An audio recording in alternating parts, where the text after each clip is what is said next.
I have looked at hundreds, maybe even thousands by now, of resumes for safety managers. And I have learned a thing or two. So today, let's talk about some must-haves on your resume to make it past that very first step, which is a person gets it and reads it, and does it go in the interested or the not interested pile? Let's get to it.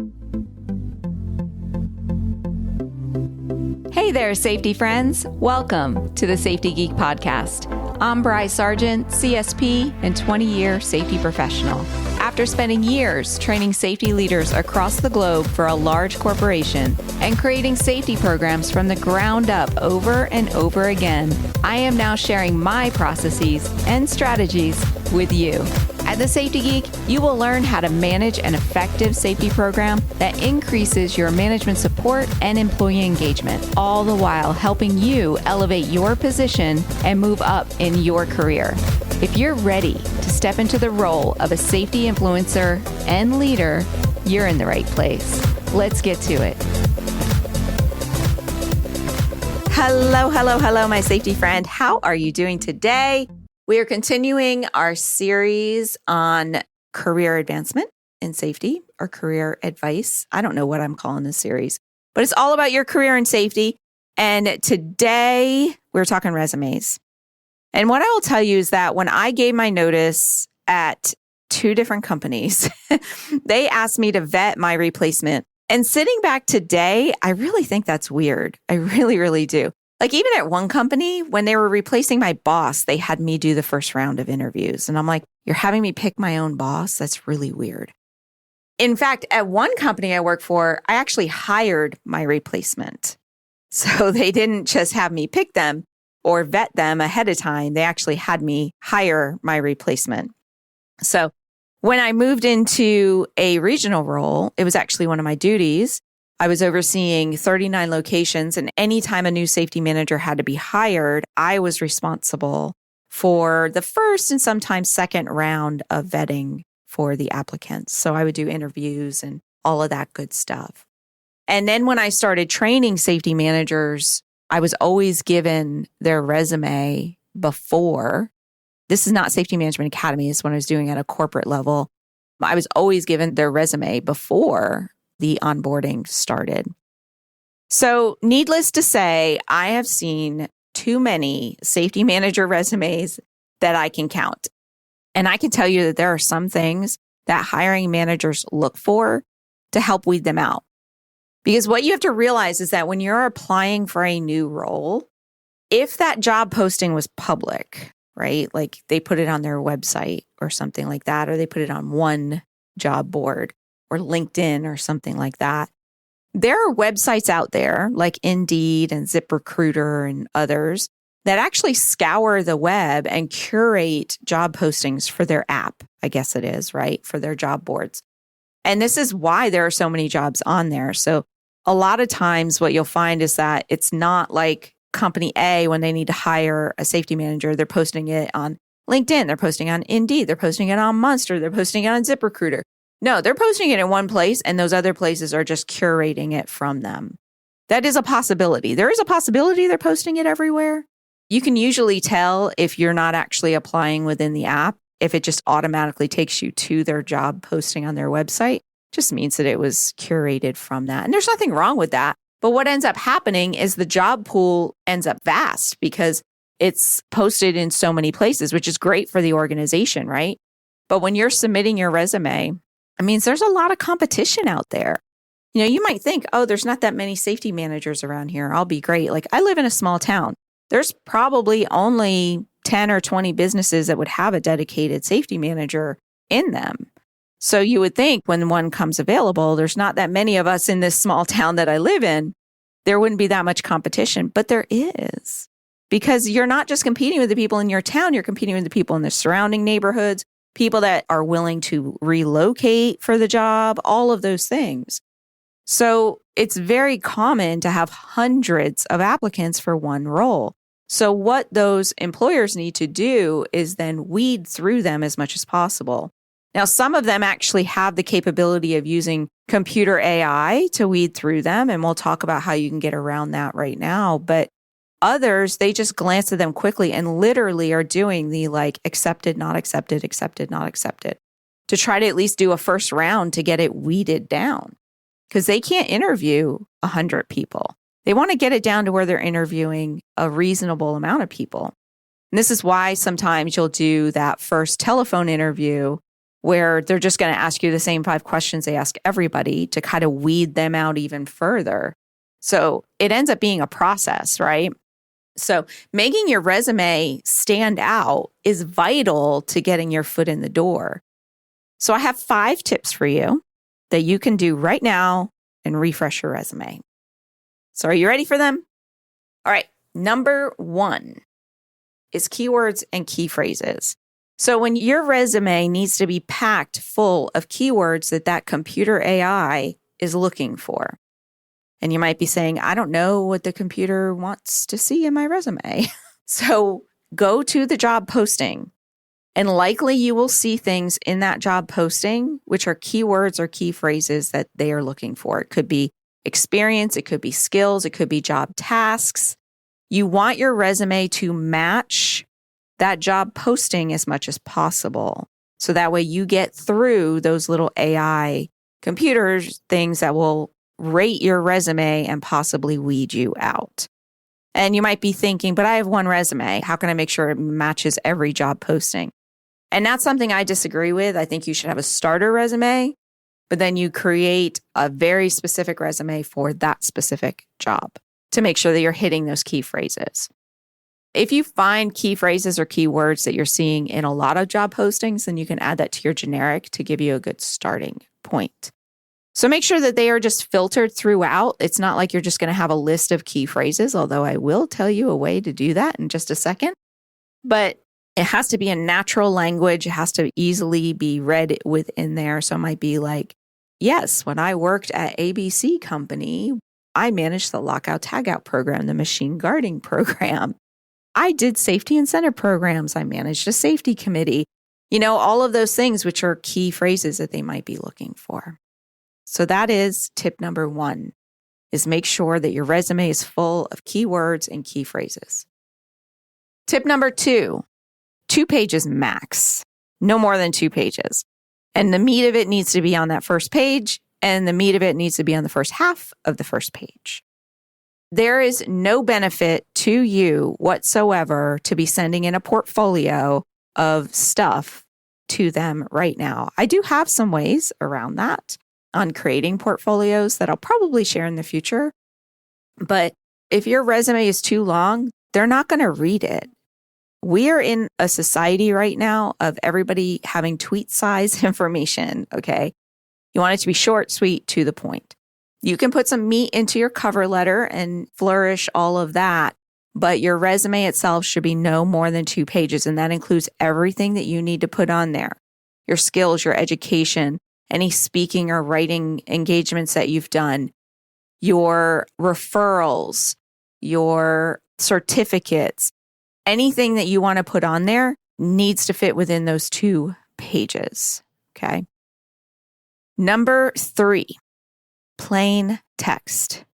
Don't do any fancy formatting. Don't even put page breaks in there because a lot of times you're submitting this resume online into a computer system that can only read plain text. So the minute you put fancy stuff in there, what spits out is this very ugly resume.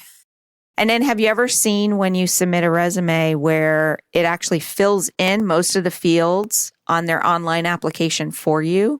It's because the computer can read that off of your resume. But the moment that you start putting in fancy columns and page breaks and tabs, dividers and all of that, the computer has trouble reading it. And then from a hiring manager standpoint, I don't get the fancy Word document that you uploaded. I get a computer printout in an email that looks like a jumbled mess. So that immediately will make me go, nope, no thank you. I'm not going to try to figure reading that out. Yes, a lot of times that hiring manager can go and get the Word document that you uploaded, but that's extra work because what comes to them first is this email with the resume in this form. Hopefully it's better now. Has been a couple of years since I hired a safety manager, but it might be a little better, but from what I heard, it really isn't. So keep it 2 pages, keep it plain text, make it very easy on the computer overlords to read your stuff and get it to the right people. Tip number 4, list out your skills. Don't rely on them reading your experience to understand what your skills are. Break them out into categories. Do you have OSHA skills? Do you have DOT skills? Do you have office skills, communication skills?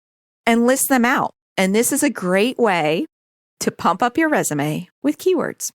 So look at the skills that they're looking for and then list them out.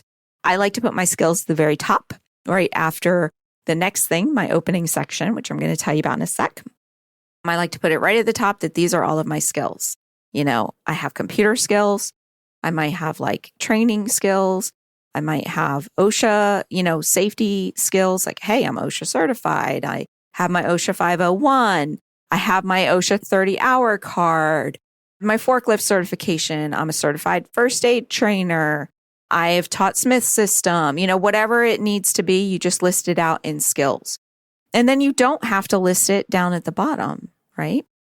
So list out your skills, and that is a great way to pump up some keywords. And I like to see skills right at the top, the first half of the resume, so it's grabbing attention. Okay. Tip number 5, have an opening paragraph in your resume. So think about the top of your resume. You have like your name, your contact information, hopefully your LinkedIn link, maybe a link to your portfolio, right? And then you have a little paragraph. And a lot of people, what they put in that paragraph is what they want. This is what I'm searching for. And then they match that paragraph to be the job title, right? What I want you to put there is to focus on what you can do for them. I am looking for a job as a regional safety manager so that I can help the company do this and achieve this, providing the company with this. They want to know what you're going to give them. It's all about them, not about you. Okay. So that will definitely make you stand out because you're already showing that you are a team player. You're all about the company. You want the company to succeed. You understand that there is a compromise between company and safety. It isn't all about safety. It's all about what can we do together to make sure that we are providing profits for the company effectively, efficiently, and safely. So have an opening section for that and try to whittle it down into 2 to 3 sentences at the max. And don't make them run on sentences. It's really annoying. So those are my 5 tips for you, which is pump it full of keywords and key phrases that are listed in the job posting. No more than 2 pages. Use plain text. So have a starter resume and then pump it up and change it as needed. List out your skills at the very top and have an opening section that highlights what you can do for them when you are in this particular role. Now, I do have a bonus tip for you, and that is what I see a lot when I'm looking through hundreds of resumes is a lot of the common things that everybody has tends to blend together. And depending upon what that is, it could be like the college that you went to. It could be a certain employer. Like if you were in a small town like mine and you only had like 1 or 2 employers to work for, it could be that type of thing. It could be certain certifications. Now, I'm really big about putting my CSP at the end of my name. So what you'll see is it'll be Bry Sargent, CSP, but anything else, any certifications, I list down at the end of my resume. So anything that's very common, you don't want that to be at the top. You don't want that wasting that precious real estate at the top of your resume. You do want to list it, but then just list it down at the bottom. But let's say that you have a very unique college degree. Let's say you have a doctorate in safety, right? Not many people have that who are going for some of these roles. Maybe that's unique. List that at the top. But if you're just the normal, like I have a bachelor's in safety from such and such college, then put that down at the bottom. It's not that you're not listing it at all. It's just don't waste the real estate because They may be looking through the stack and what is most unique about you or the things that are your specialty. You want to have those at the top because that's where they're going to start reading. And if they start getting bored, they may never get to the good stuff. So you always want to put the good stuff at the top because the goal is to keep them reading. So the order of the items on your resume, that is what does that. That's what keeps them reading. So really kind of look at what order am I putting things in. That's why I like to start with the opening that talks about them, right? And then my next thing might be like, what's unique about me? And then keep it going from there. And, where you put the skills, where you put your job history, where you put your education, it can all play a part. There is no right or wrong order of items for your resume. And in fact, the more unique you can make your resume, the more you can stand out. Just make sure it's still easy to read. Alrighty, my safety friends, that is it. My resume tips that I will share today. We do have one more episode in our little career planning series. So be sure that you subscribe to the podcast so that you don't miss it. I will chat with you later and you have an amazing and safe day. Bye for now.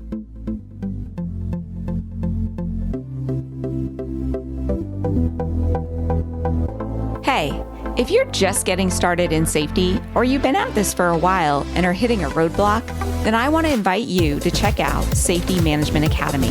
This is my in-depth online course that not only teaches you the processes and strategies of an effective safety management program, but how to entwine management support and employee participation throughout your processes.